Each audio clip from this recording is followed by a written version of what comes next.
My daughter's always giving me skin products to try, and I always use them for a few days, and then I just get bored and stop.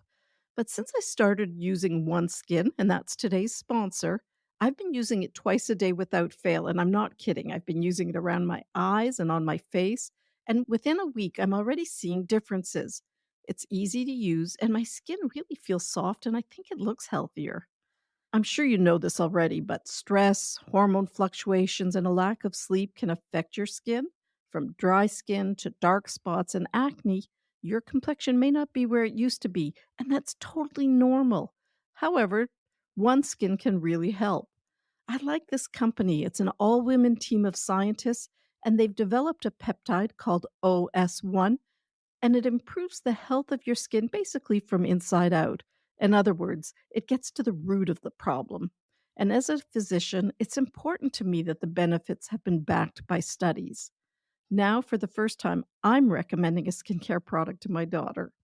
So you can get started today with 15% off using the code toddlers at oneskin.co. That's 15% off oneskin.co with the code toddlers. Now, after you purchase, they're going to ask you where you heard about them. So please let them know that Toddlers Made Easy referred you to them, as that's one way of supporting the show. Welcome to Toddlers Made Easy, where there's no fluff, just practical, research based, 15-minute or less parenting strategies to help you calmly manage all those crazy, awesome toddler moments. For those of you who don't know me, I'm Dr. Catherine, a pediatrician with more than 33 years of experience. I'm the author of 2 parenting books, the founder of Healthiest Baby, and most importantly, the mother of 4 amazing adult kids. And I just became a grandmother a few days ago. And then there's also Smudge, my great big golden doodle. Many people believe that their kids will be spoiled if they don't use punishment to discipline them. For instance, are you nervous your toddler will grow up and be rude and entitled if you don't send her to her room, or yell at her when she grabs a toy from the baby? Do you fight with your partner if your 4-year-old ignores you when you yell, "Dinner time"? Your partner thinks your little guy should be sent to his room and do without dinner to teach him a lesson because life is tough and he's got to learn. But you see things differently, and you assume it's hard to drop what you're doing and come running the instant you're called. But let me ask you something. I want you to close your eyes for a moment and just imagine this.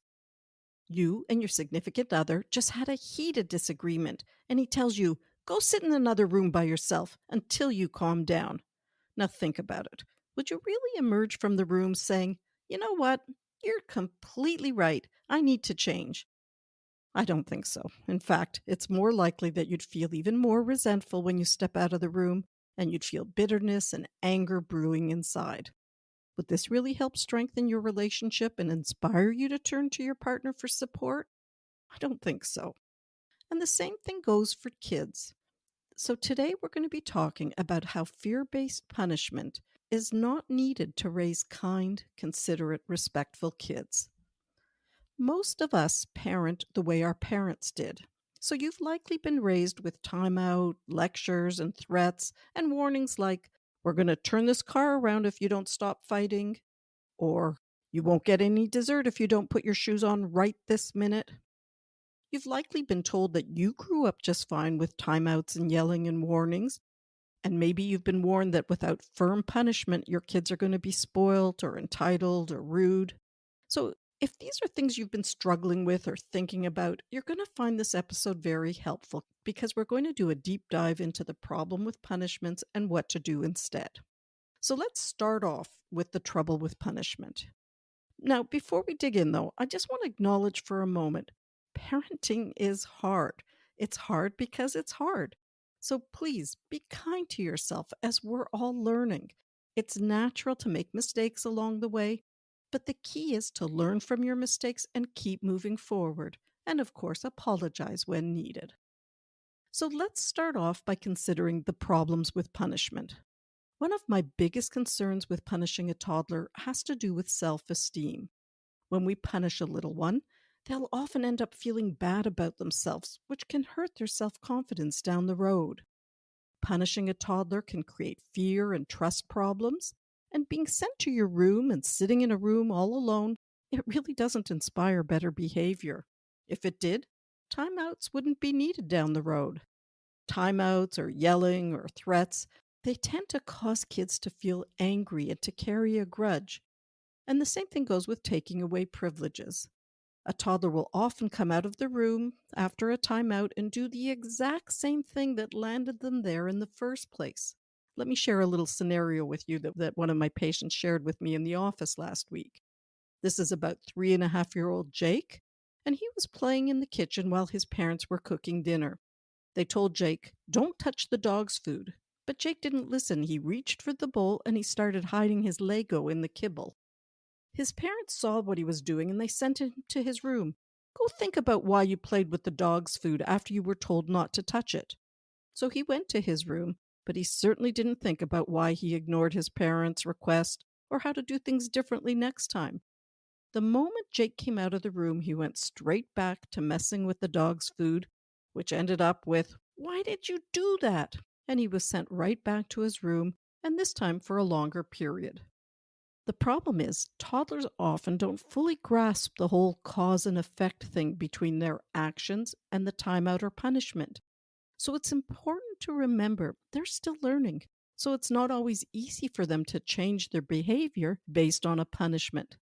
Toddlers are still figuring out their feelings as well. And we want them to grow up emotionally strong. So it's crucial that we support them through these tough moments instead of send them away from us. When we send a child to his room to think about what they've done or what he's done, we teach our kids that we only want to be with them when they behave nicely. And this, believe me, does not strengthen our relationship or encourage a child to turn to us when they're struggling. Now, if we use punishment, especially physical ones, our kiddos might think aggression is okay for solving problems or showing emotions. We want to model kindness and gentleness instead, so they learn better ways to handle situations. Let me give you an example. If you hit your toddler's hand when he touches something he's been told not to touch, well, hitting becomes a way for them to solve problems. And another problem with punishment is that it doesn't really teach a child good behavior. The punishment becomes the focus instead of the behavior you're wanting to change. Also, punishment doesn't equip a child with the emotional tools they need to manage problems in better ways down the road. Punishment makes kids angry and fearful and even sneaky. Punishment doesn't teach kids how to be a better human being or to increase their self control. Fear really isn't a good teacher, and kids tend to shut down instead of listening to their parents when they're afraid. In fact, research has shown that fear is not a good teacher. And when kids are punished with fear based methods, it elicits that fight or flight response, and then their learning centers in the brain basically shut down. So, punishment and fear based methods, well, they may look like they work in the short term because kids will often do what's asked of them to make the discomfort go away. But the problems continue because kids aren't really learning more acceptable behavior and they're stuffing all those bad feelings down that leave them feeling hurt and rejected and resentful and confused. And those feelings may lead to depression and anxiety down the road. Now, also, you may not feel great about yourself after punishing your kids. I'm a great believer that if the method you're using doesn't really feel right, doesn't feel good, listen to this message. It's unlikely you'll feel like the parent you really want to be when you rely on fear based parenting methods. Now, I'm not trying to make you feel guilty. In fact, I'm guessing most of you don't rely on punishments, anyways. But this brings us to the question of how can we raise kids to be good and kind and cooperative and resilient little humans without relying on punishment based methods? So, first, we need to understand toddlers from a developmental perspective. And I'm going to sum this all up with one sentence. Toddlers want to behave, they just don't know how yet. So, I encourage you to remember this mantra: my kid is just a toddler acting his age. Discipline should focus on teaching your child, not punishing them. Learning to handle problems by staying on the same team means that parent and child work together. This gets you into collaboration mode rather than power struggle mode. An empathetic and nurturing approach to parenting, it doesn't lead to being spoiled or entitled. Think of yourself as a friendly tour guide. You stay on the sidelines and you offer direction and encouragement and information because you want to make sure your kid gets the most out of every situation. By setting and holding clear boundaries, offering guidance, giving do overs, and providing consistent expectations, parents create an environment where children can learn the importance of family and cooperation and self discipline and respect. And kids grow up liking themselves. Now, let's get really practical here. In my Toddler Made Easy online course, I use the acronym EASY to help parents positively manage anything thrown their way. And I want to share this with you here as it's a really powerful way to help you move out of punishment mode. So, the first letter of EASY is obviously E, and this stands for evaluate. So, I want you to pause before saying a word if safety isn't an issue, and use this moment to check in with yourself. Are you all revved up? If so, take a few deep breaths, use a mantra, or do whatever works to calm yourself down before saying a word. The next step is A for acknowledge. You help your child to feel seen and heard and valued when you acknowledge their feelings. And it's very simple. It's one sentence. You're sad you have to stop playing with the Lego and go to bed. I know, sweetheart, it's hard to do. I guess that was a few sentences, but you get the point. That is such an important step because your child ends up feeling heard, they feel appreciated, and then they're ready to hear what you've got to say. But this is where the next step, the S, which is for stick to boundaries, this is the hardest part because your toddler is likely going to push back or cry. Here's where you would say something like, it's not okay to hit, so I'm just going to move you over here. I don't want anyone to get hurt.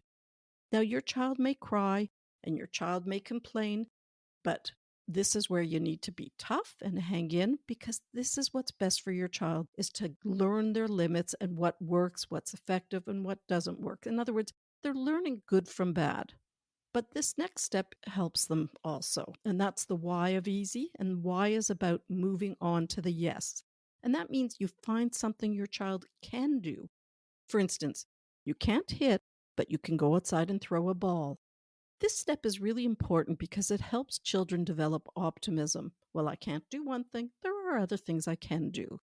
Then later, when everyone is calm, then comes the teaching moment.